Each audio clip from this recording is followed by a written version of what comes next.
Welcome to Talking in Stations. It's March 30th. I am Matterall here with Ashtarothi. Greetings, fellow Empyreans. I am Ashtarothi, and we have a lot to go over today, don't we? Yeah. First, we're going to do a little bit of news, and we'll talk to Ash, who actually was on vacation last week, about some of the industrial changes, see what he thinks about those, and then he's going to lead you into the hunt. Yep, but before that, I do want to showcase what the awesome thing that's right behind me here. This is actually the new gate from from Old Man Star to Valor. There's a chronicle called Old Man Star, which tells the story as to why the system is named Old Man Star. And because of that story, that this gate has a very unique tale behind it. You can see the ruin of the ship there, and you can learn all about it by reading the chronicle, which I think Eve Reader has done. But yeah, I'm very excited about it. It's still on Singularity, so I just wanted to show it off. You also did a reading, Fireidian did a reading for your old podcast. What's it called now? It's now an archive, right? The Lore Archive or something? It's Know Your Lore Archive for Hydrostatic Podcast. Yeah. Know Your Lore. So the Know Your Lore segments of the Hydrostatic Podcast was where Fireidian would take chronicles, and he would literally just like teach me the chronicles. So if you want to hear me learn about the lore circa 2014-15, you can do it still today. The archive still exists. But yeah, one of the things is that even back then we pushed CCP Fozzie for there to be a unique model to be put in, and he was like, "Yeah, that's a really cool idea. I'll see what I can do." And since then, every single time I have seen CCP Fozzie, I have made sure along with everything else, to bug him about this Stargate right here. And he gave me updates. He's like, "Oh yeah, somebody picked it up and made some concept art that looks really cool," and whatever. But like, here it is. It's finally done. 5 years of me bugging CCP Fozzie and CCP Fozzie going after it. And then he gave credit to who actually did it. And then I didn't look it up before I went.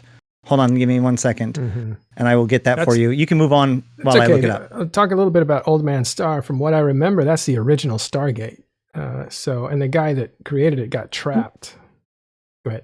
It is not the original Stargate. So, okay, I'll forget tell what a little bit about the story just a few seconds ago, and let Ashtarothi correct the record, or read the read the chronicle. So first of all, the yourself. CCP School Bus is the guy who got the credit for, or who CCP Fozzie gave credit to on Twitter for this beautiful model. Nice job, art guy.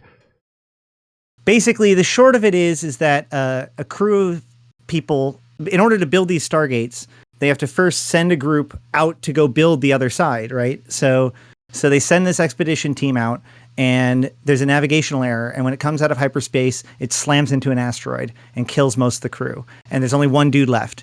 And so that dude reprograms all the drones. He happens to be the drone specialist of the team. And so he reprograms all the drones to work for him, keeps him alive for years and years and years. And single-handedly, with the help of his drones, he over time builds the Stargate where it is, it needed to be, and then dialed it in and turns it on. And so as an old man, he returns to the Federation. They thought he had died. They thought the gate would never open again. They had called it lost. And here he comes back home to them. And to celebrate it, they renamed the system in his honor to Old Man Star. And fun fact, that guy then went on to found a pretty significant Galente corporation that specialized in drone technology known as Creodrone. Oh, the birth of Creodrone. Yep. That's pretty cool. All right, so I was wrong. That wasn't the first, but it was an important one. The founder of Creodrone. That was a cool story. Yeah. Yes. Obviously, the first Stargates would have been near the New Eden system, because that's where they came through the Eve Gate. The first modern built Stargate was built by, I believe, the Amar, and then the Galente and the Caldari worked together to build their first Stargate. And that was about 70 years after the unification of Galente and Caldari, and that event was why they renamed their system Luminaire. Oh, cool. Well, anyway, lots more of that from Ashtarothi over. We're going to get into that, right? Because we're going to be doing a lot more of that kind of stuff later on Talking in Stations as you roll out some new material. Yes, absolutely. All right. I want to say thanks very much, Tiger, for the subscription there. If you guys have Prime subscriptions or something, it's free to you. If you could subscribe, that would be great. We'd appreciate that. We have a good following already, but there's definitely a lot of viewers that haven't subscribed to the channel. It'd be great if you did. If you can't, that's okay. But if you can, great. Okay, so let's move on. Let's talk about a little bit of war, and then we'll talk about industry changes. I'll just put something up on screen right now that has, it's just a little update. You know, we showed you this before. I'll just, oops, let me just make it as big as possible there. Okay. So we've seen this before, and it's an update. This is like kind of a progress chart. It's almost like a whiteboard for PAPI as they mark off systems that they are taking on and marking off. So yesterday we saw a lot of activity here in 8RQ. I can't put this together for some reason. 8RQJ. I should ask people from TNT. That was their home. So it said 1 Keepstar, 1 Fortizar, 1 Tatara, and those are in red, so I think those are dead. And there's still 1 S and 1 and 5 A's. I think these are Arcanars. And what's the S? Sotios? Thank you. Sotio. So there's still a couple things, actually 6 things left in that. And it's Athanor. What do I call it? Arcanor's a rock. Right. Yeah. I could have said, all right, what is it? There's no Arcanor anymore. What's the Batman prison? Archon? Arkham? Arkham. Yeah, I should have said Arkham. Okay, so back to... Man, I'm pretty proud of myself. I'm dyslexic and I managed to navigate through all of that. Back to tongue twisters, yeah. All right, so you can see the Helm's Deep... Oh, A is Asbel. Thank you. Thank you. Okay, so that's what needs to be done there. Those are the engineering complexes. So here's, for people who don't understand all these different names of structures like me, the citadels have been essentially destroyed. It looks like there's still engineering complexes to destroy because this area was very, very good at building a lot of stuff in the past few years. Right. So you're seeing a lot of S's and a lot of A's. Those are engineering complexes, as you said. So this would be a manufacturing yard, not a resource, extraction area. So the Sotios, the Asbels are the large manufacturing structures. So those can manufacture capitals. And then the Sotio is the extra large, and that can manufacture super capitals. Okay. Yeah, so Billy says there in chat that as far as Athanors, there's like 70 in there. So that's a crazy high number. So those aren't counted on this list. There's a ton of those little structures around. Athanors are medium structures, and those get put on moons usually to drill out the goo. So it's important to take those out, but those are not nearly, an Asbel is worth maybe 8 or 9 Athanors easy, and then a Sotio is worth an order of magnitude above that. Yeah, so let's look around at this. So what you're seeing here is the Helm's Deep area in progress. And this was always going to take a long time because there's so many structures in there, as you can see. But they're all, every system looks like, Keepstar down here, Keepstar down here, Keepstar down here, and here, and here. I want to correct something. I did mention that I kind of mentioned offhand that means that it's not a resource extraction area. That is a good point. Given the fact that there's like 40 to 70 Athanors, this is a resource extraction and manufacturing area. So this is the definition of going to the gut. Yeah. Yeah, this is the industrial underbelly. Anyway, I just ticked off a bunch of Keepstars in all these systems. Speaking of Keepstars, there's 2 Keepstars in E30I, and those Keepstars have been reinforced. So they've begun their process of being attacked, and we expect them to be destroyed within a couple days or a few days. Another thing is we looked at the number of Keepstars that have died in March, and essentially it is 12 Keepstars plus 1 ghost Keepstar that didn't appear on the kill boards. That makes 13 Keepstars in March so far. I think that was as of plus yesterday. 2 stolen. Plus 2 right? stolen. Wow. I think there at least was Right? one stolen. There was one yesterday, but I don't know. I think there's one stolen, then one destroyed during unanchoring, if I remember correctly. No. in This the is early just in days. March. I'm just talking about March. Oh, Yeah. Yeah. okay. Yeah, maybe that was pre-March. I don't know. This has been going on for a while. Right. So as of yesterday, 13 Keepstars were basically destroyed, and I think one was stolen or picked up or paid for. I don't know what, but one disappeared. It got shoveled away. So I think that makes 13, maybe even 14. The previous record for a month of Keepstar destruction was 7, and that was when the Imperium actually glassed Tribute. So they took out 7, and in this war, there are so many Keepstars and such a big force taking them out that they doubled the previous record at like 13, possibly 14. And they're not done. And we have today and tomorrow. I don't know if anything will come out then, but that's just a lot of Keepstars in 1 month. Okay, let's take a quick look at the rest. We'll back out here. You can see there's places here with blue X's that are basically done. Those are considered cleaned or taken out. Or if you take the Goon Swarm B analogy, fumigated or something, if you want to be playful. My brother's a beekeeper, so we don't like that kind of word, but whatever. So yeah, so there's a bunch of stuff Terminated. here. Yeah, pretty much gone. All you see is Helm's Deep being taken down, dismantled, and of course the capital here, 1DQ, and its constellation still intact. And that is the fortress that will need to be breached in the next, I think, 4 months or so. It's We've heard a few people from Pappy, other than Billy, talking about how long this war will last. You saw Kenneth on the Meta Show, and he said this war can last another year. He and his PL comrades are going to be in it till the end. So this is still a long, long way from being done. The Imperium at this point is watching the demolition of their structures inside of Delve, but they are a long way from being done since they still have their capitals inside of 1DQ.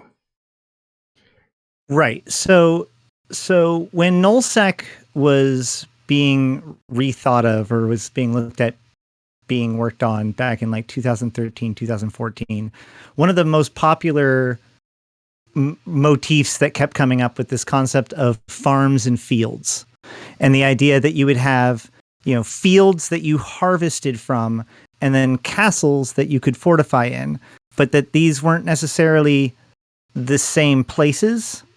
And so that way these fields could be raised by barbarians that came and, you would contract in if you needed to. And I really feel like this is the most real manifestation of that concept that we could possibly have hoped for. What we see is Imperium holding up in their castle during a siege while the barbarians from we're going to go with south, north, east, west, I don't even remember where they're from anymore, are swooping through and just burning all their cattle and, taking all their women and stealing all their grain. Lay off the cattle. We're just kidding. What? I'm just kidding. And the women. I didn't know that we had a thing of it against talking about barbarians slaughtering cattle. That's where we draw the line. That's where we draw the line. It's 2021. What'd the cattle ever do to you? It. Yeah. They did nothing. I didn't say it was the right thing to do. Yeah. I like that metaphor, though, of siege, the castle, and, it taking a long time and them having to set up a whole camp outside the castle walls to take it down. It's been a very interesting war, and it is going to continue for a while. We can leave that there.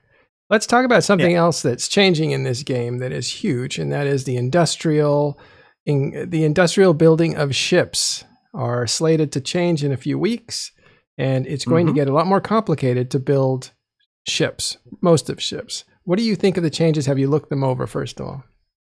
Right. Okay, so real talk. I have looked over the broad strokes of it. I've talked to a lot of people about it. I have several people working on it because, I run an industrial organization now, among other things. And so obviously this has been a matter of discussion.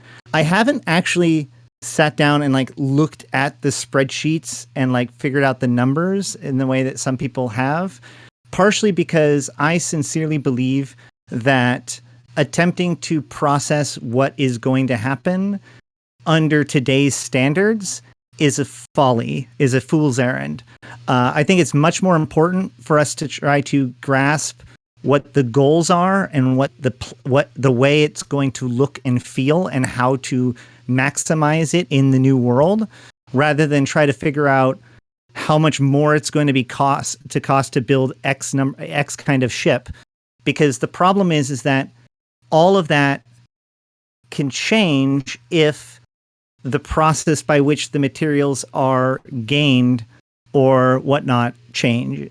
If anything has been shown in this period of scarcity is that suddenly not having any minerals changes a lot of things. And so if, for instance, they more people become interested in a good example is the PI change. There's going to be a lot more PI used in basic Tech 1 industry. Well, that does two things. One, it puts an increased demand on PI, which means that it's going to, it's going to raise those prices, obviously. But and increased prices make it so that more people will want to do PI. But there's actually another piece to this, which is that if PI is part of everyday industry, then the beginning player will see more value in picking up PI skills and starting their own small operation of planetary interaction in order to extract some of the stuff passively that they may need for some of their construction. And so what you may actually see is people end up more players being encouraged to pick up PI as a pastime, not just whether or not it is fun to do or profitable, but it'll be placed in front of newer players as a thing to do. And I think that that's going to be pretty good.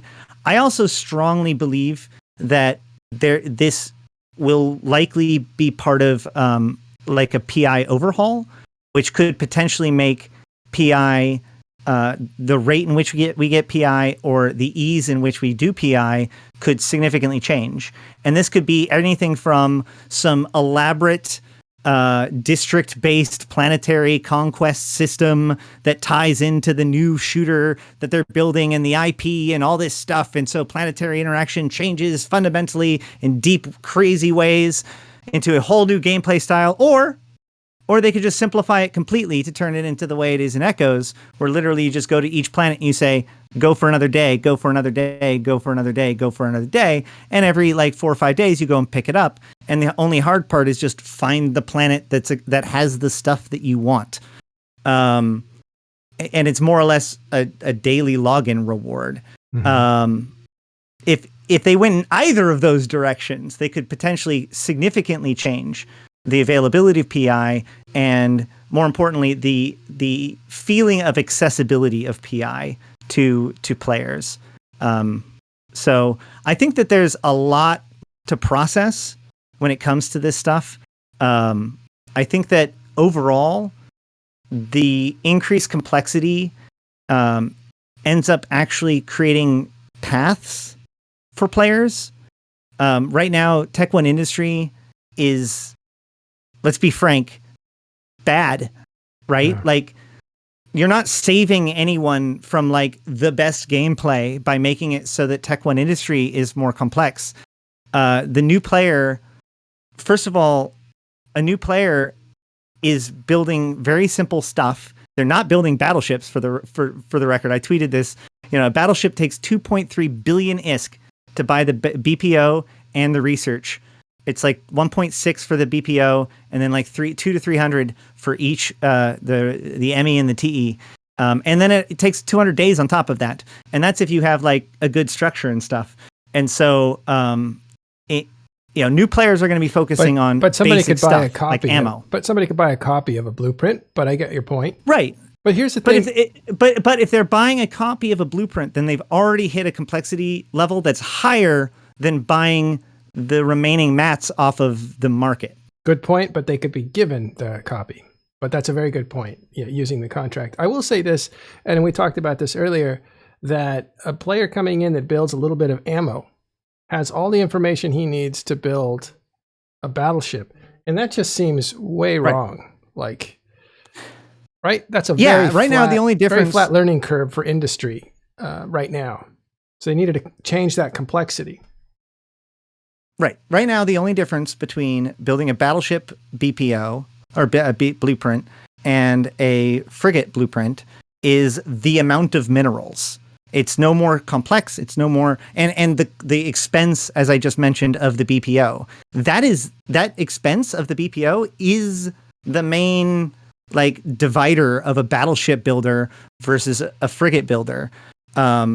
What this does is it makes it so that now there kind of are these paths to go on.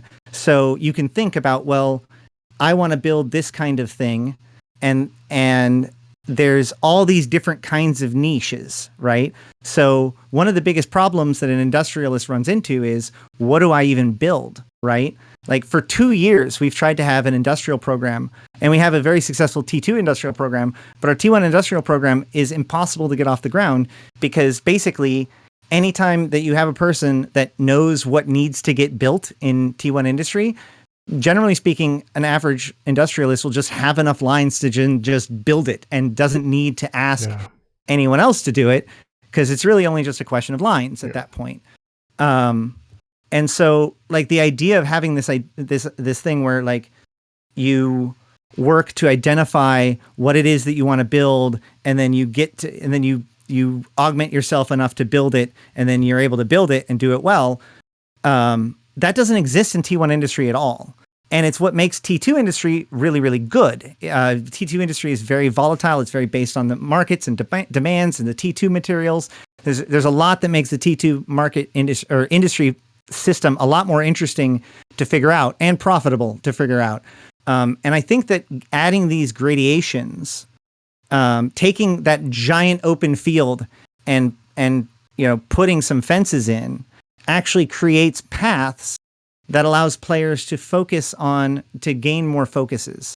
Well, there's something interesting you just brought up. The complexity of T2 makes it more expensive, not only the ingredients, but actually the complexity. And I wonder if adding complexity to all the T1 stuff they're adding it to, and the faction stuff they're adding to, really kind of drives down the T2 premium for being built. I don't think so, but that's an interesting question we haven't thought about. Now everything's possible, complex. Although most of the complexity of the low end changes is just the addition of a couple other materials. Right. Not skills. Which is no more complex than like Triglavians or something like that. T2 industry is complex because there's an entire invention process, and each individual invention requires certain skills. Yeah. So if you want to just start inventing a different kind of T2 item, you actually have to have a different set of skills to start inventing it. Then you have to have a different set of moon goo to do a different set of reactions in order to get the stuff to do it. So anytime we pick up a new T2, it takes us about a month as an organization to pick up a new T2 item. And all those tiers, this is a very good point you make, have profit loss because you're taking a chance that your experiment will fail, the invention will fail, so you lose money on that. Usually it's like 50%. So you're already, when you're inventing, you're already using resources and you're losing half of them, and therefore your costs are increasing, and that may keep T2 expensive. I don't know about the profit margin. I think that'll still stay there too, but you have to have capital, in other words, to like do T2. Well, and this is the important thing, is that the profit margin comes from the nicheness of it, right? Like I said, the reason why it took so long for Marauders and why Marauders still haven't fully corrected themselves on the market is because it isn't just a matter of somebody deciding that they need to build Marauders now, because you have to, make sure that you have the blueprints. You have to, if you don't have any blueprints invented, you have to go through the invention process. You have to get all the reactions, it takes a long time to recalibrate to a new kind of T2 item. Whereas a T1 item, literally you got the blueprint, you now build that item too, that's literally it. So what this does is it makes it so that if there's less likelihood that someone's going to just be covering a large swath of the market without putting any effort into it. And therefore, there's going to be more potential niche opportunities for somebody to find, oh, it turns out that there aren't any faction module builders in, or whatever. There's not, one of the new niches, selling in Dodixie or selling in Amar or whatever, right? So that will allow a new player a direction to go that isn't T2 industry, because that's the problem. Well, T1 industry is not off the ground, and T2 industry is rocketing through space. There is nowhere in between. Well, let's talk about that, and this will be the last point on this. But is this good or bad for new players? They talk about the little guy. I don't know if we're equating two things. Like the little guy is one thing, a new player is another thing. But sometimes they overlap. What do you think about those two use cases? The new player that's coming into the game, is this good or bad for him? And the little guy that doesn't have big industry capability? I think it is, for the new guy, a great thing, because no one is better at adapting than those who don't have to learn or unlearn the old systems. The new people that come in will just understand that they need to get this other stuff too, and they will never even realize that it was ever different until someone tells them otherwise. What I do fear for is the little guy industrialist that has been doing some single-handedly, some workhorse that is hero supplying an entire market for their corporation, basically by building everything that they need. That person needs to get some help. And by that, I mean other people to help him build stuff. Yeah. And that's actually, I think, a lot of the people who are complaining that I've seen, and I don't mean that in a bad way. There are people who are raising a fuss for a reason. They're in pain. They're looking at this saying, you've just made my life so hard. I can't do what I did before. I can't build what I used to build before. How am I supposed to supply the guys that are going pew, pew, pew all over the place? Almost no industrialist that I know of actually harvests all of the things that they use to build. Almost everybody either imports something or gets it from the market or something like that, at least some component of it. And so in that way, I don't think it changes that much. I think that to the people that are mostly concerned about this, I've seen, is the people that are afraid of the cost change. And ISK is relative. We'll have to see how things go. The biggest concerns I've seen is just how much everything is going to increase in cost because of this stuff. And on the one hand, maybe that is an okay thing for various reasons. And on the other hand... Well, pass your costs on to the consumer, right? Right. Well, that's my point, is that the people that are actually voicing concern are actually consumers, not industrialists. Or is that right? I usually hear, maybe that's true. The people Well, that's what I said. The two people, the person that's trying to be the industrialist for a large null group, and therefore just needing to get throughput, and every amount of bullshit in the way of that is just another thing that they have to deal with, and they just want to get their job done. Mm-hmm. Those guys are that's the person that I'm saying now probably could use some more help, because it's going to be more complicated. But I mean, people are going to figure it out, and that's the thing is that it's going to become a different solved problem. All right, question. I'm not too afraid of it. All right, question. Valamir says, "How is this not a Plex grab by CCP? He has a hard time seeing it otherwise, and he's pretty upset about it." I don't. So the value of Plex is relative. So I'm not. Plex has actually gone down in price, but I think what he's saying is this is a cash grab by CCP. That's the way he sees it. Right. Well, okay. So the fleet changes when suddenly there's two new skills, and there's no way to have had those skills already unless you already had unallocated SP besides injecting. That wasn't cool. This is shifting the way that the economics of Eve works. So by that same notion, the people who are, building up the primary resources, they get more value for their work because of increased demand or whatnot. Like with these increased costs, there are naturally built-in increased ways to make money too. The other thing is that the period of scarcity is over, guys. So yeah, you're looking for as your I mentioned carrots. earlier, this change is not this change is not in an isolation box, right? There will be other changes involved in this. And I've already seen them increase bounty rates, I think twice since the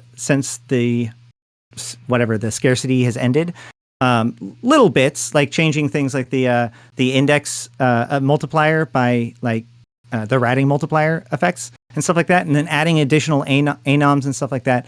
So they're starting the process. So it is very likely that when we go forward, we will be interpreting these new values with a new context, which is why I'm very reluctant to worry about the actual like price of things, because I believe that there will just be a new economy. Yeah, a couple things.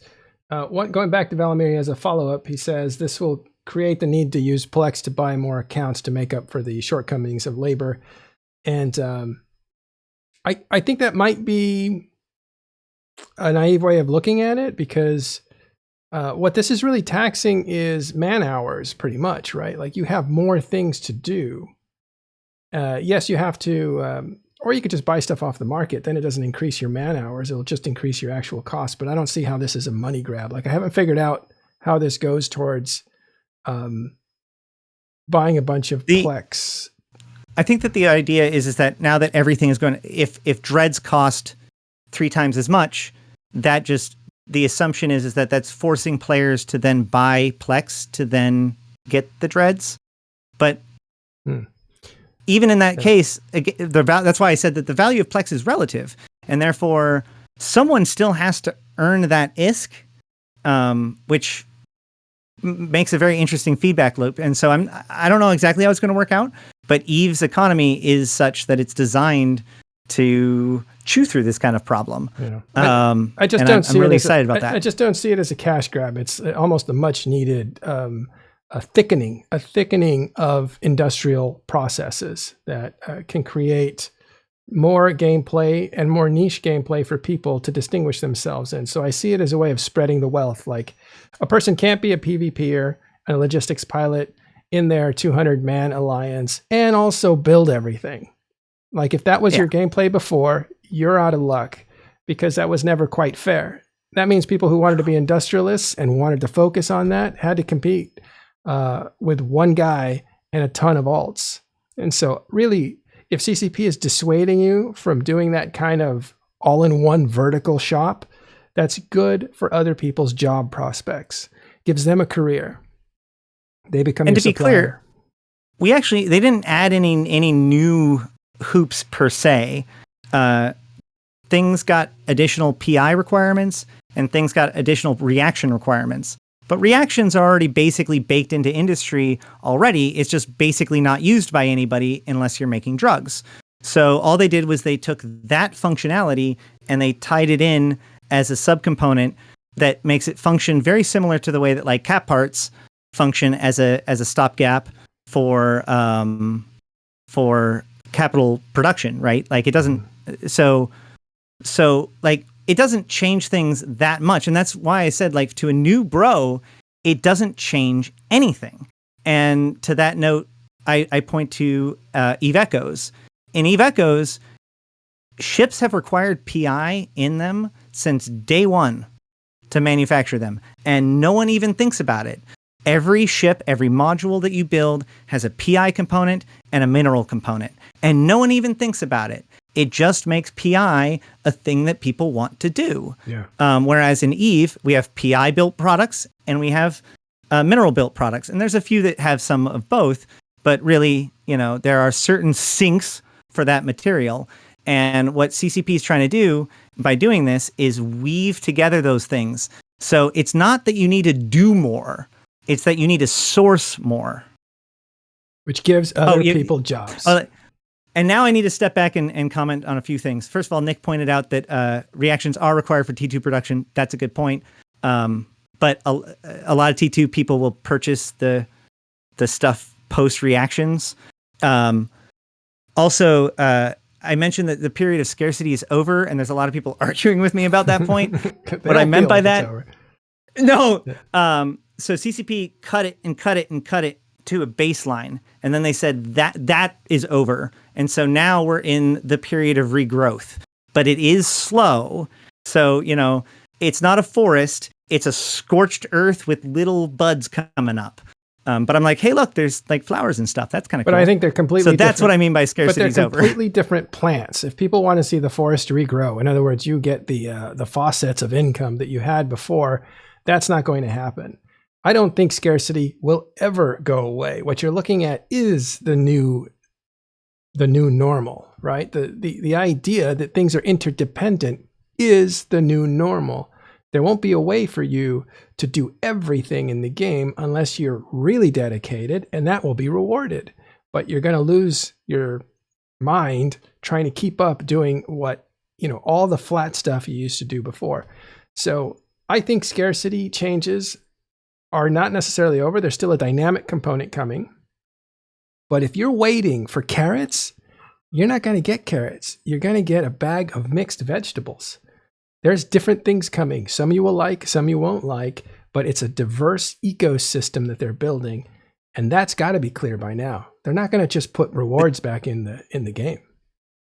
The two big examples about this is, as I mentioned, the dynamic bounty system that now allows systems to get significantly higher bounty rewards if you hunt for them correctly. And the new ore anomalies, or increasing the spawn rate of ore anomalies in low sec and high sec, or low sec and null sec. And yes, I get it.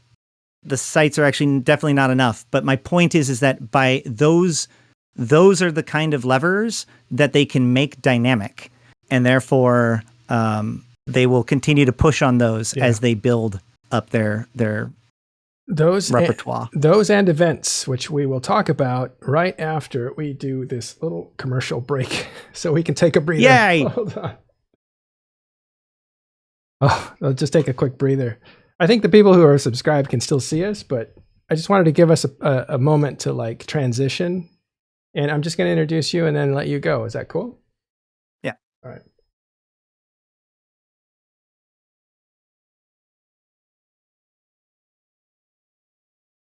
We might have taken that a bit long. I shouldn't have contributed. I wanted to just get your point of view, and then I got all inspired. So no, it was a good conversation, I think. Yeah. Oh, they're saying no commercial. We might as well jump back to it. Ad blockers. Awesome. Ad blockers. What? Yeah, that'll do. I'm supposed to be able to put up a curtain so I can re-put on makeup and stuff. What is this stuff? Well, just put up a different OBS scene. 10 seconds. Hi, guys. We'll just run it. Okay. Hey, no commercials, then subscribe. How's that? All right, here we go. 5 seconds.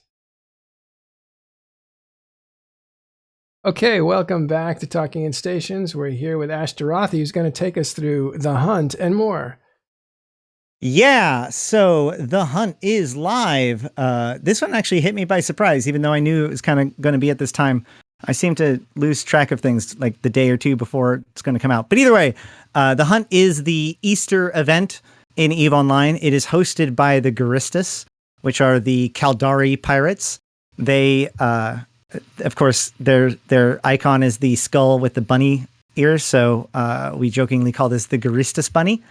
The Hunt has two major components and then a new minor component, or whatever. The first phase is what I call the key finding phase, where there are these mysterious capsules that are found throughout all of space. They can be at any planet, any moon. I think they can be at Stargates and a couple of other places. In general, you'll find them by descanning them or probing them. Although it was pointed out to me that because they're capsules, their signature is really small, so it's actually hard to get a full lock on the capsules. But they are. It is still handy to help you, like if you do a broad spectrum scan of the whole system, it'll allow you to find at least what planet cluster that they're on, and then you can switch to an overview with like moons on it. So that way you can use your 5-degree D-scan to hunt for these capsules. It's really kind of cool that this event highlights, drives home, and forces players to learn how the directional scan works and use it to find these. But once you find the capsule, they're relatively easy to kill. You pop them, and then inside is a key and usually like a corpse, a D&D informant. And that key is used in both the combat site and the new hacking site. So once you've collected one of these keys, you can go to the, you can find either a combat site, which is just a normal anomaly, or you can find the hacking sites, which have to be scanned down. The combat sites have 2 different tiers of difficulty. The normal tier is all throughout known space, and the harder tier, the Huntmaster tier, is in only Caldari, Lowsec, and Venal, which is, of course, Garista's home region. So the new data sites also take one of the keys to get inside. And then inside, the person, I haven't actually ran any yet, but somebody said that it was like on average like 5 million. So okay for a data site, but not like the biggest loot.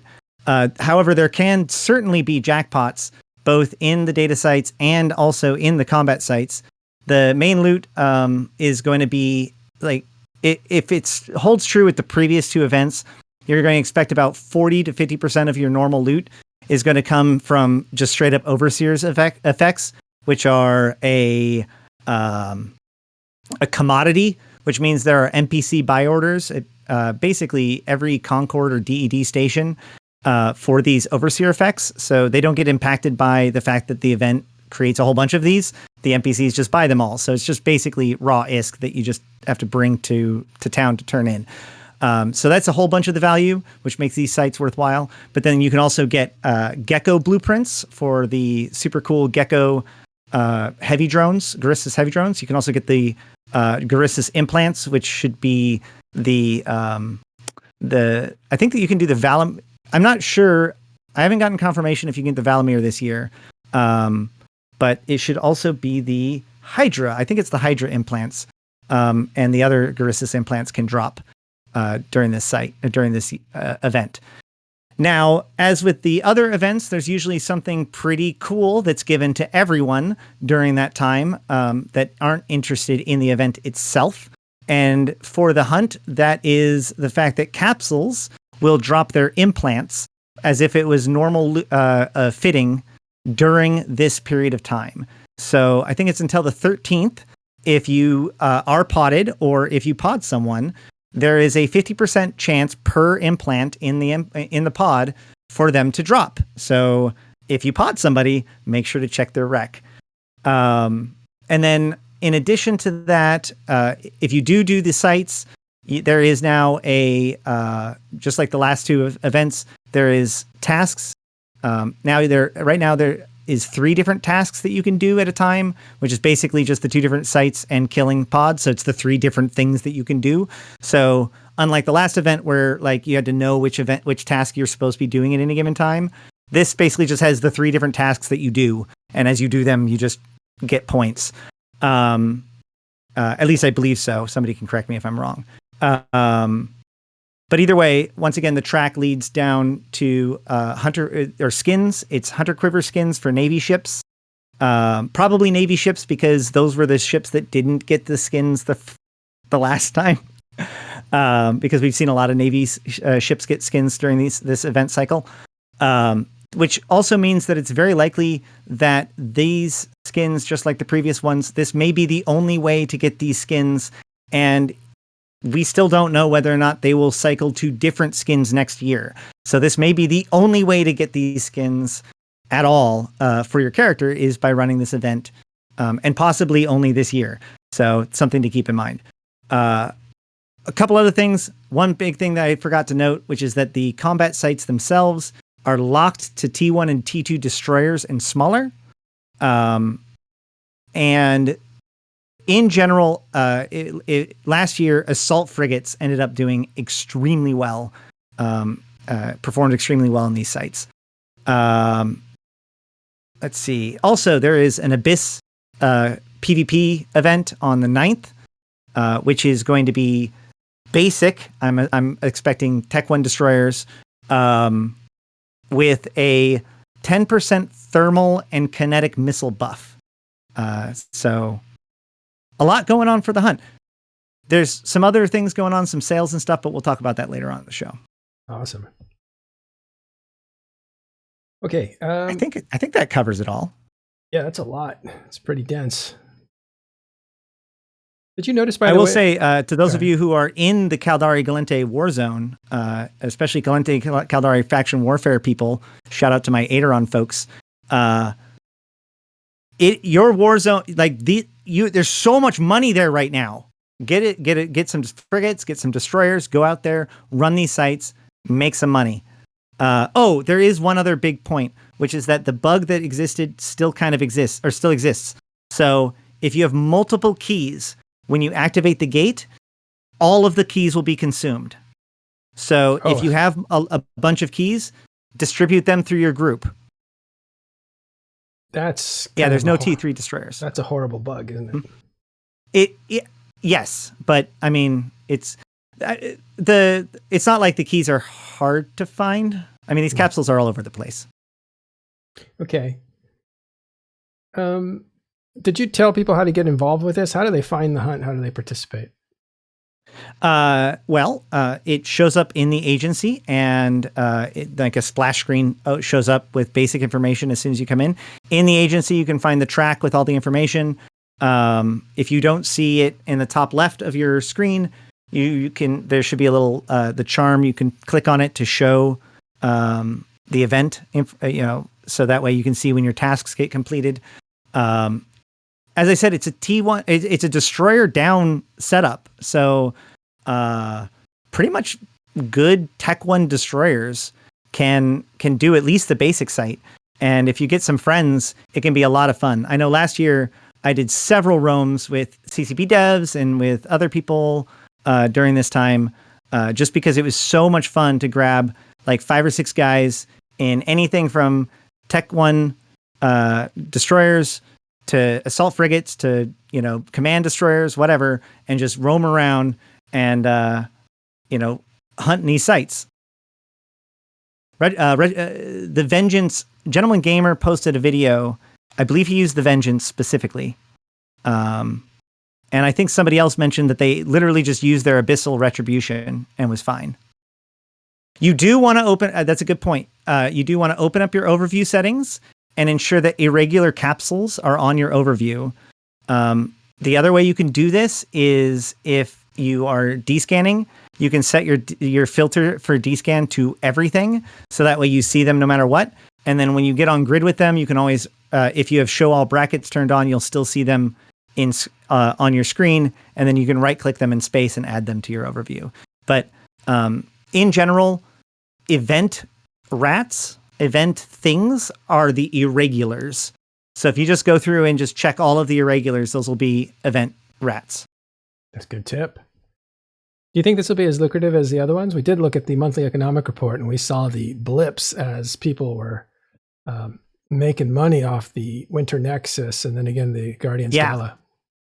Yeah, well, the fact that they now drop this Overseer effect, which just basically gets tracked as a commodity, makes it way easier to see the impact of these kinds of things.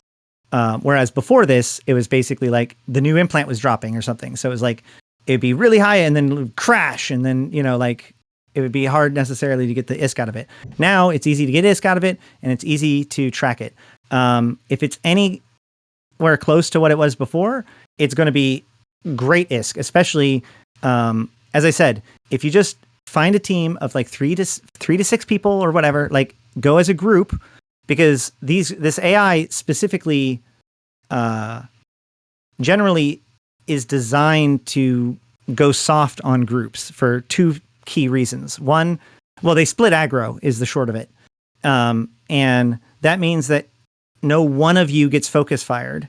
But it also, interestingly enough, means that it's easier to use drones, because if you've ever noticed that some people, especially in event sites, get their drones attacked all the time, and some people never see their drones get killed, it usually is because the people who don't get their drones attacked are with a group. Because if there's a secondary player that is also generating threat, then they become a good target for the secondary vectors for the aggro swaps, or however the AI works. But if there's no one to swap to, they kill your drones. It is also worth noting that these things are significantly nastier than what you would expect of a rat of that same type. Treat them more like players than rats. They scram. They I think they newt. I don't remember what all EWAR these specific rats do. I heard that EM is the correct damage type to do against them.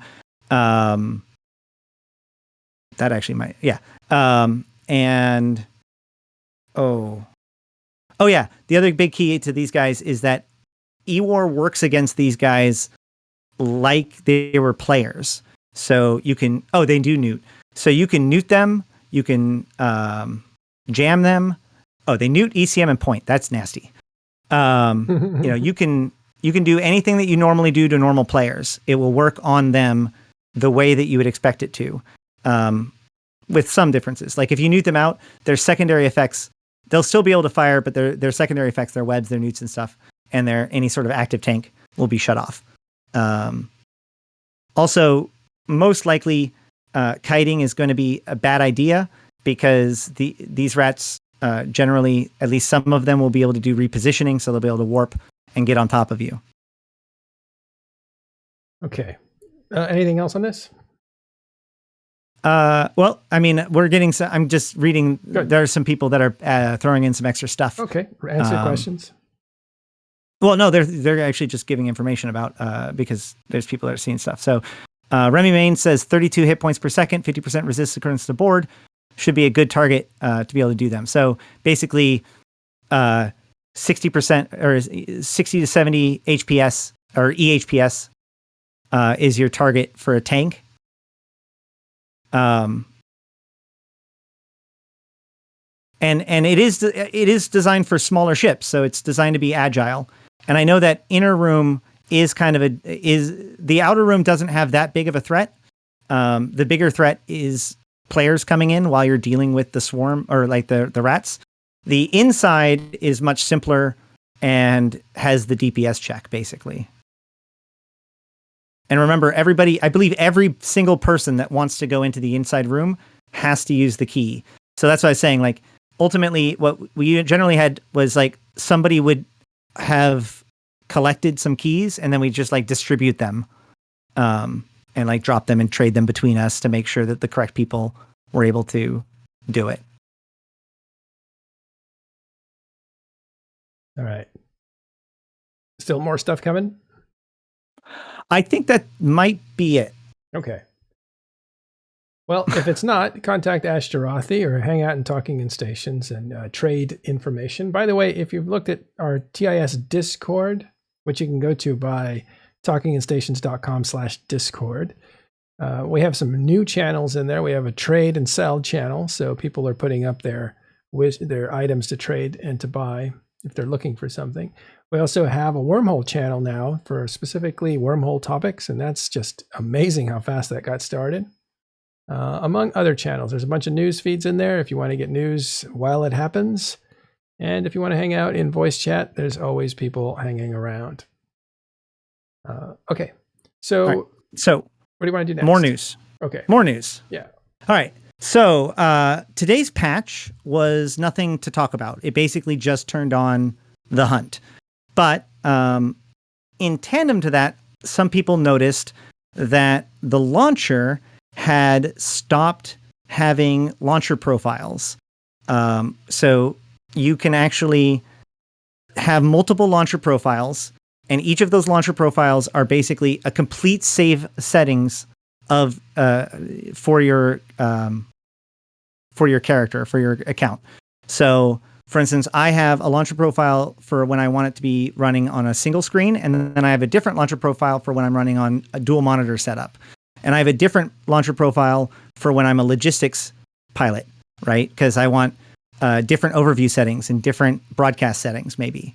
And then I also have a launcher profile that's basically completely stripped out. Everything's just turned all the way down.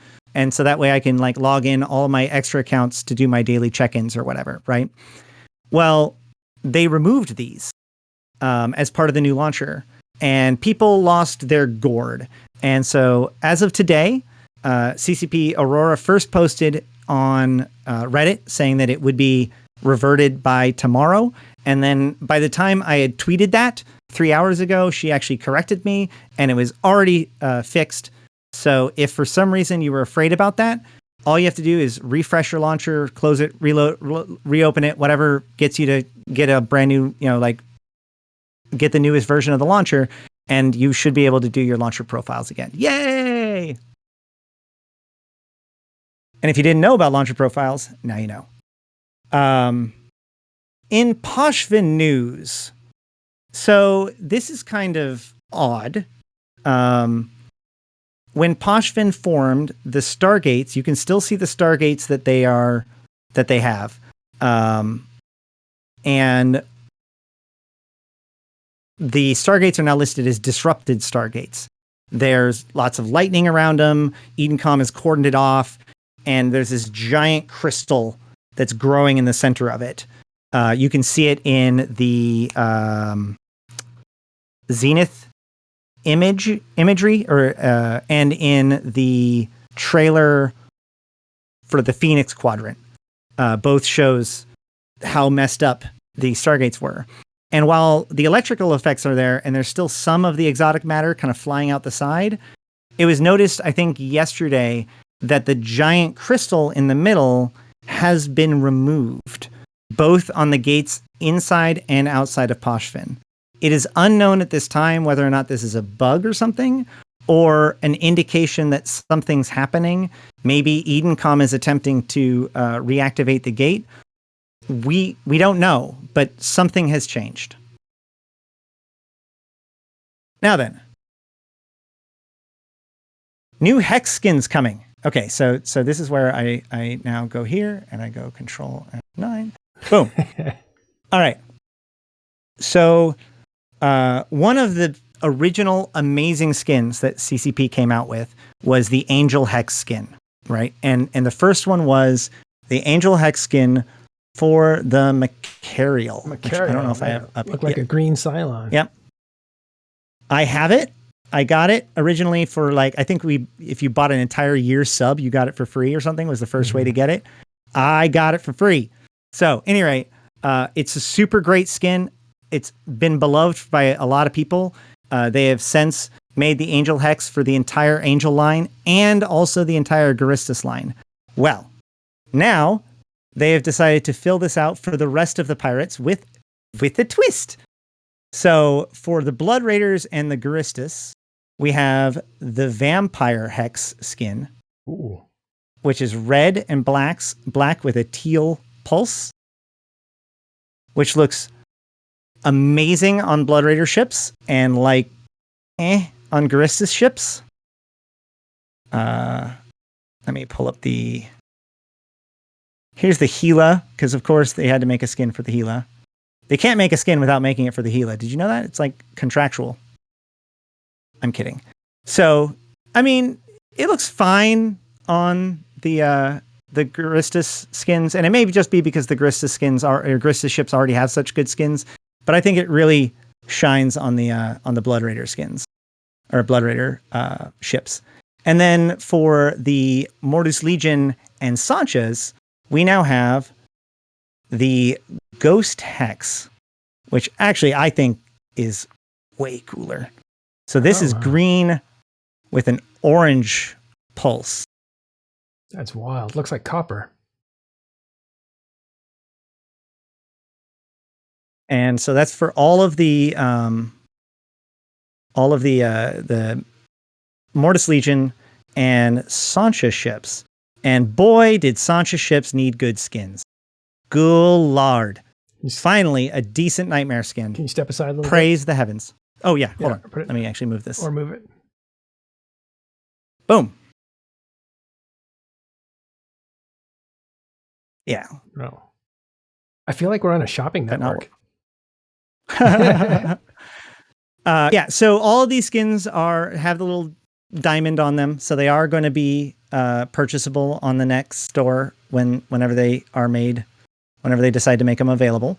And then there's a final one, which I find is kind of interesting. This skin is for all of the Concord ships. They've been doing a lot of skins that introduces concepts to us. And this looks like another one. We see a new Concord logo down there, I believe, somewhere down there. And the skin itself tells us that there's actually a new Concord division that we didn't know about before that has apparently been around for the last 20 years or 15 years, called the Department for Enforcement of Restrictions on Artificial Intelligence and Life, known as Derail. So there are derailers, which are basically Concord agents that hunt for the illegal use of AI technology. This is interesting partially because there have been several hooks with AI within recent months. Obviously, AI is very controversial, especially strong AI is very controversial in New Eden after the Orpheus project led to the Rogue drone creation. Now they're not allowed to make AI that is that strong anymore. But so you have the Edencom ships that said that their weapon system uses a form of AI that was borderline illegal. And then there was one of the newest things that just came out. I can't remember what it was. Oh, no. Throw me some hints and maybe I can help you dig. I don't know. One of the other little doodads that has come out in the last little bit mentioned the fact that it uses AI. And there's been threats about the illegal usage of AI within Upwell and Concord/Edencom, which has connections potentially to Sancha's Nation, or more importantly, of course, the big baddies themselves, the Drifters, who are effectively a rogue artificial intelligence that is seeking to destroy all life. So this is another piece of what could be hinting towards what amounts to the shadow war that's going on in the background. And so I will keep an eye on this skin and what it means for and this new organization, the Derail group, which has now been mentioned twice out of nowhere. Can we see that skin one more time on that shuttle? That's a common ship that I fly. It's a pacifier. Yeah, it's beautiful. Yep. So this skin is only for pacifier, or is it up the whole chain of Concord ships? All three of the Concord ships. Now, just if I could make a speculation as to what this skin will actually be for, though, the other half of this is that, so a lot of the Eve, lore or universe of Eve reflects the reality of this situation, right? So that way you can describe something both in universe and out of universe the same way. So the Triglavians are just a bunch of red triangles that are trying to make you better pilots. The Drifters are a bunch of is an out of control artificial intelligence that's trying to kill you. These are both true if I'm describing it in game and out of game, right? And CCP really likes that, which I totally lost my point at this point. So it's fine. So this skin in particular, my bet is that this whole focus on Derail is potentially a reward for bot hunters. That's going to be my guess. Interesting. Because CCP has often used illegal artificial intelligence or something along those lines as a hand wave to describe botters. Which makes perfect sense. Scripted gameplay is a type of intelligence. It's an algorithm. Right. Okay. I believe that was the justification that Concord used when they teleported players to Uli to get slaughtered. All right. What else we got in the news? All right. Keep on going. Oh, yeah. Okay. So 2 like real life sales stuff. One, if you go to the merch store, which is merch.eveonline.com, which you probably didn't know about because CCP is the worst at telling you about their own stuff. They can't surface stuff. Yeah. If you buy anything at the merch store right now, you will also get a full set of the Hostile Takeover skin for the Garistas line of ships for free with that purchase. So cool if that's for you. This does not, I don't believe that includes the statues or something like that. This is only from the merch store. So like the clothes, the wallets, and, drinking glasses and stuff like that. And then the big one is tomorrow, I believe it is, will begin the sale for 3 months and 3 months of MCT for 50% off. I want to be very clear about what this offer means because I don't want anybody to be confused. Multi-character training is when you can train on more than one character at a time on a single account. And then a multi-character training certificate is an item that you can buy for Plex and then sell on the market that somebody can then redeem to activate a multi-character training line on their account for 1 month. So this gives you 3 months of added to your game time and 3 months of multi-character training. It does not give you a certificate. You do not get to sell this on the market. You just get 3 months where you can train on 2 characters at the same time on your account.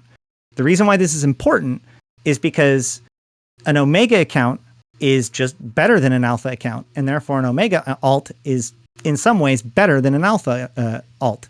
And so you can spend that 3 months to get things like PI skills, hauling skills, Sino skills, whatever you need on your other alts on that usually don't get trained on your accounts. Because Ash is super selfish. She would never let me pause her skill queue, and she certainly would never give her skill points to someone else.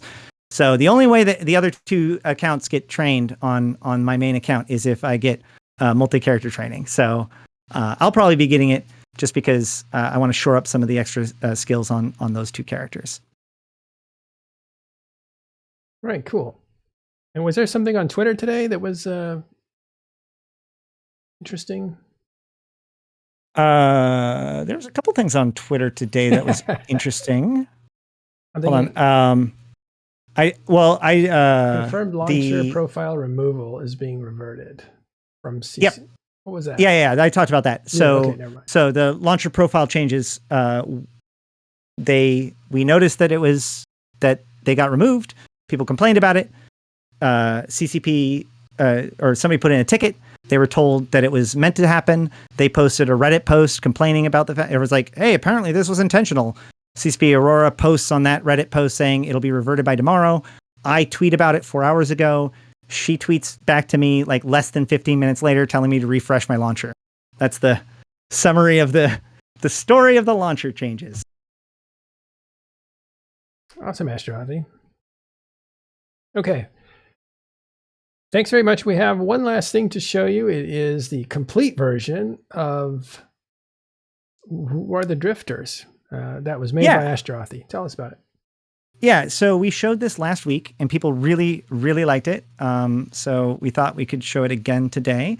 But I tagged on a new 30-second opening thing just to put some context into it.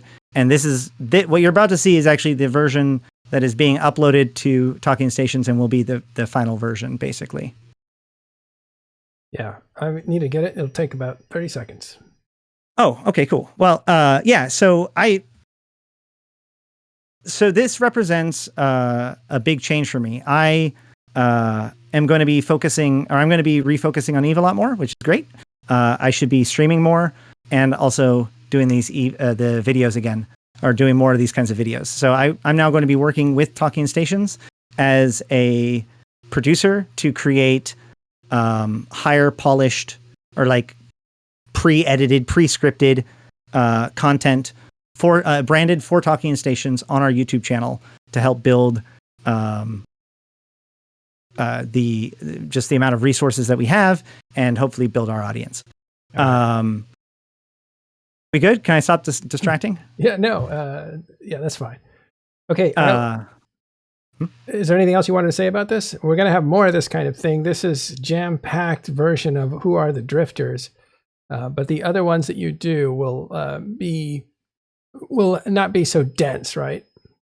Right. Yeah. No. This is this is designed to be this is a pretty dense video for sure, and there will be lots and lots of links for further evaluation. To learn more about it in below, because I believe that the point of these kinds of lore videos should function more as a portal than as just like, and here's the thing, and now you know it. Like, but it's more like lets you know all of the different things that you can now look into and dig deeper into. However, for instance, the next video that we're working on is going to be about fitting, how to fit your ships. So this is much more like very new player focused, rudimentary, and all this stuff. This is just background story, man. This is just a cool story. Enjoy. All right.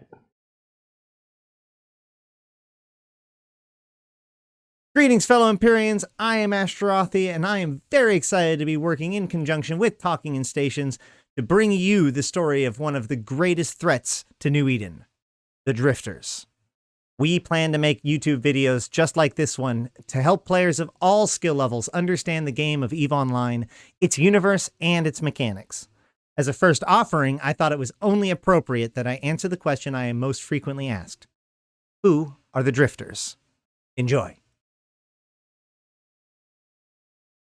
By 2730 AD, nearly 21,000 years before the modern era, the human race had colonized its home system of Sol. Within 5,000 years, humanity had stretched out to consume all resources within the range of their warp drive technology. Near the end of the 8th millennia, a miracle came to the human race in the form of a semi-stable wormhole, which connected them to a previously undiscovered land of prosperity. Within a few short years, the largest colonization effort in human history began as countless souls poured through the Eve Gate and into New Eden. However, the fortunes of mankind took a turn less than a century later in 8061 when the Eve Gate collapsed, cutting off the colonies of New Eden Cluster from Terra. The cost was devastating to those remaining. Countless colonies were lost, and the very history of mankind faded into legend. Little is known from this prehistory, but we do know of the existence of 3 civilizations that held influence in those early days. The Yan Yong, masters of gravitonic technology and force field theory, settled in the Detol region in modern-day Galente space, but all records of them end around the year 9000 AD. Unsettlingly, the remains of the Talakan Empire, which mostly are found in the mysterious Anoikis, a series of far-flung star systems accessible in the modern day only through unstable wormholes, seem to have also fallen from power at about this time. Of all of the ancient empires, the only one whom we have met in the modern era are the enigmatic Jovian. Being a relatively primitive civilization compared to their contemporaries, the Jovians survived the Eve Gate collapse by having their entire civilization loaded on immense arcs and shuffled at barely faster than light speeds. The majority of the population remained in suspended animation in a virtual reality environment known as the Construct. Those inside of the Construct used the time dilation of the simulation to rapidly advance their civilization beyond anything imaginable in the physical world. Soon, the limitations of reality were no match for this new civilization. To protect them from corruption and to ensure a tether to reality, a law was established in the early days known as the One Body, One Mind Law, which simply states that for you to have a consciousness within the construct, one must also have a physical body connected to it. This serves 2 purposes. First, it makes sure that each being inside of the construct was at least once human, but also the construct itself was eventually transformed to use the brains of those connected to it as part of its computational systems. Thus, removing the physical body would disrupt a part of the construct, or even take parts with it. Outside of the construct, the Jovians had gone through 3 distinct empires. The first collapse occurred when the highly engineered Elders began suppressing the biological experimentation of the other Jovians. When Michael Bohr reunited the Jovians in a second empire, they began performing increasingly bizarre experiments on themselves, causing both the Jovian disease and the formation of the sleeper civilization out of those living in the construct. The Jovian disease is not so much of an actual disease as an engineered defect in Jovian biology that causes melancholy, madness, and death to all Jovians on a long enough timeline. Eventually, the Jovians turned to those who lived inside of the construct looking for answers to the disease, and the only solution was to enter the suspended animation and join them within the construct. The conflict and disorder that came from this era is known only as the Shrouded Days, and no one, not even the remaining Jove, seemed to fully understand what happened in those days. What does seem to be true is that eventually those inside of the construct, now known as sleepers, fled the Jovians, eventually settling in what we now know as wormhole space, or Noikis. The remaining Jovians migrated to modern-day Jove space and continued to struggle against the disease as they monitored the younger empires, now only emerging from the Dark Ages. Eventually, modern politics, in combination with the uncontrollable disease, led the Jovians to retreat further and further from the rest of New Eden. But as one empire falls, another rises. Deep inside of Anoikis, separated from New Eden by unfathomable time and space, a violation of the construct was born. Without the shepherding of those outside of the construct, an entity which violated the one body, one mind law appeared within the construct. A small child with black eyes that had never been born and had never had a physical body. This thing was called the Other and was rejected and hated by the Sleepers. But this seems to have only fueled its desire to take over and consume. And over time, more of these defects were made.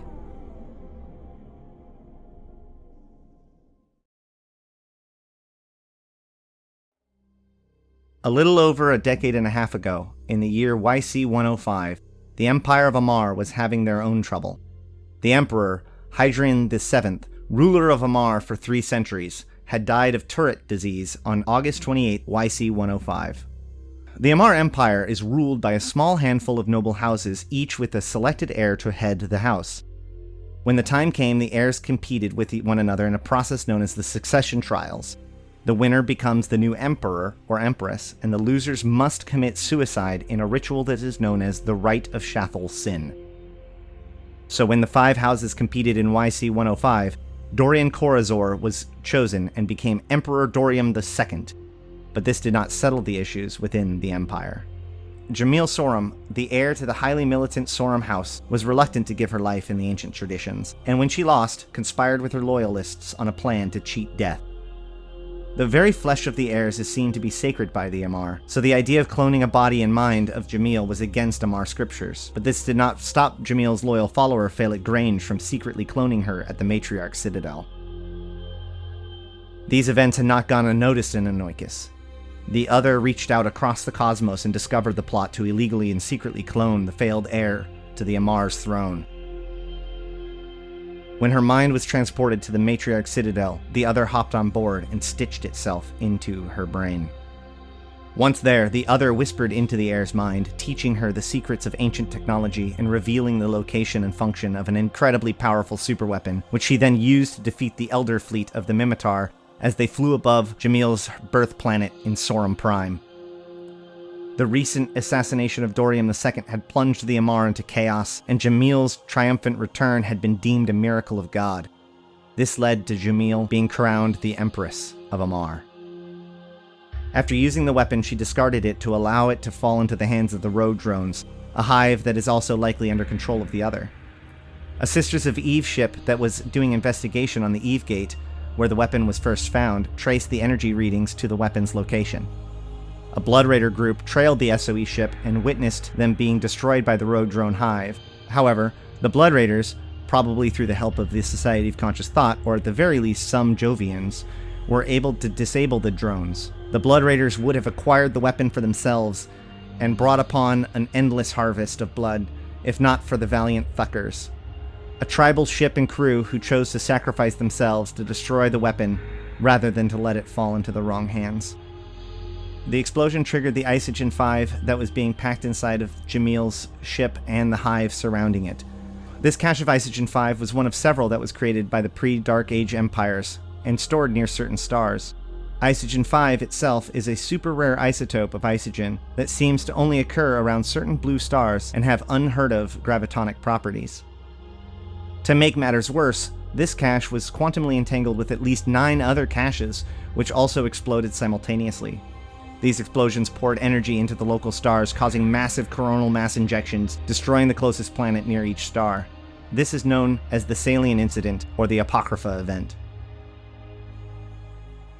In addition to the shattered planets created by the explosions, numerous traversable temporal defects known as wormholes began appearing, leading people to discover temporary shortcuts between distant stars, as well as connecting them to the long-lost Anoikis. Still in partial control of Jamil, the Other pushed her to send her scientists into the uncharted space, breaching the sleeper conclaves and extracting the suspended bodies of the sleepers. They then used the sleeper implants to make their first immortal foot soldiers, the Templars. Inside of the construct, the Other used this chance to imprison rebellious sleepers and to send out copies of the Other into the minds of the Templars. Eventually, the dangers of the Templar was discovered, and most were purged. Most. Now partially freed from the construct, the Other constructed massive hives and cracked open the sleeper enclaves, using the bodies itself to puppet them in order to control their newly developed warship, the Drifter battleship. Around this time, something happened that the Other didn't expect. The stars we now know as Anoikis were stitched together by the ancient Talakan. They did so by constructing a Dyson swarm lattice around stars and using the energy to punch holes into reality and traverse them using static gates. One such star, W477 TAC-P, is located in what is now Jovian space. The explosion from the Isogen 5 caches sent energy through the network, pouring into W477 TAC-P and damaging the lattice around it.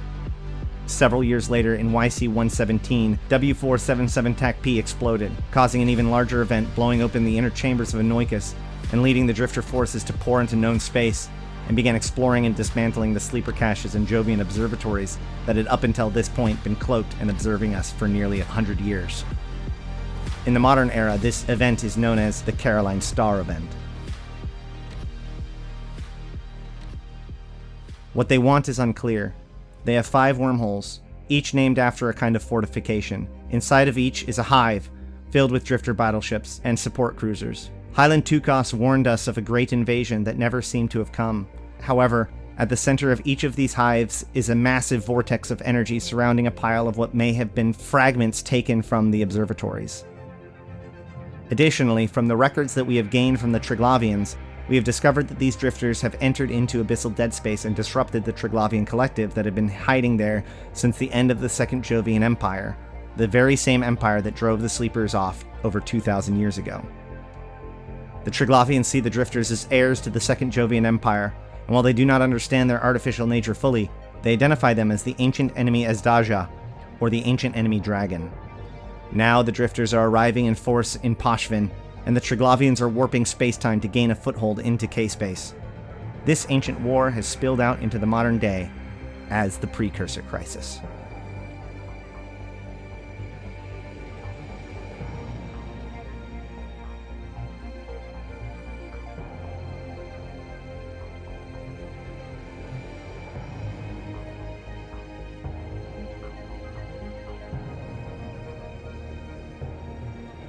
Should just about do it.